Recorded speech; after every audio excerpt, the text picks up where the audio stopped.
नमस्कार मित्रांनो, मी अतुल तांबे स्वागत करतो आपल्या यूट्यूब चॅनलमध्ये. तर आज आपण स्वॉर्ड म्हणजेच तलवार कशी बनवायची ते शिकणार आहोत. सगळ्यात आधी मी क्यूब सिलेक्ट करतोय आणि कंट्रोल आय प्रेस करून बाकीचे जे गोष्टी आहेत कॅमेरा आणि लाईट ते डिलीट करून टाकतोय.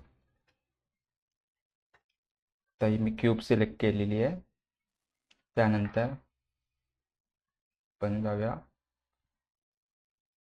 सगळ्यात आधी क्यूब सिलेक्ट करून इथे आपल्याला कॅव्हिटी सिलेक्ट करायचं आहे आणि थोडे रिजेस वाढवायचे आहेत आणि थोडासा व्हॅल्यू वाढवायचा आहे, जेणेकरून त्याचा असा लुक आपल्याला मिळेल.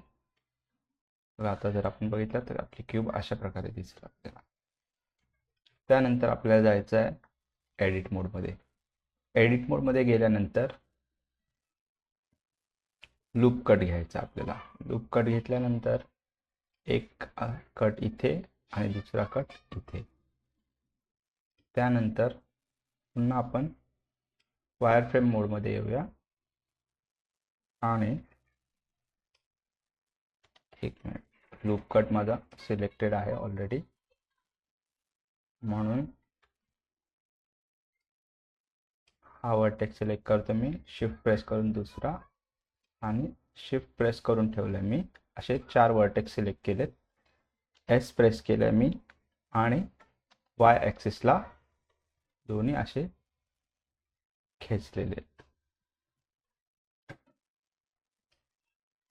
आता जर आपण ऑब्जेक्ट मोडमध्ये गेलो आणि सॉलिड मोडमध्ये बघितलं तर अशा प्रकारे आपल्याला तलवारीचा शेप मिळेल. त्यानंतर ऑब्जेक्ट मोडमध्ये असून याला आपण स्केल करूया. एस प्रेस करून मी झी प्रेस करतोय, जेणेकरून आपण याला सरळतेला स्केल करता येईल. तर अशा प्रकारे ही तलवारचा हा एवढा पार्ट झालेला आहे. हवं तर आपण जी प्रेस करून वरच्या बाजूला.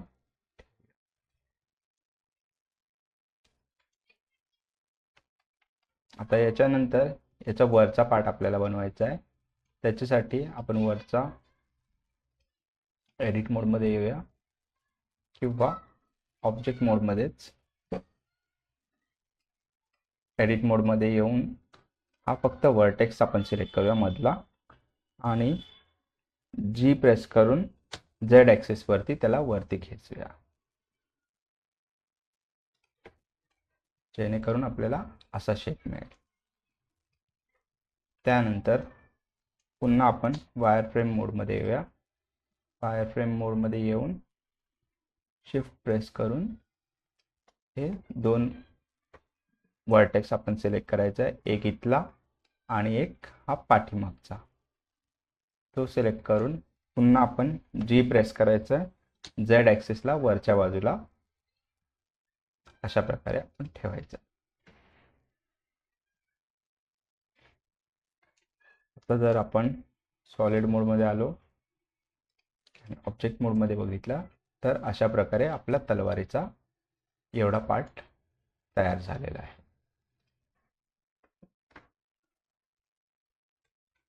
तर आजच्या व्हिडिओमध्ये आपण स्वॉर्ड मॉडेलिंगचा एवढाच पार्ट बघणार आहोत. उरलेला पार्ट आपण पुढच्या व्हिडिओमध्ये बघणार आहोत. धन्यवाद.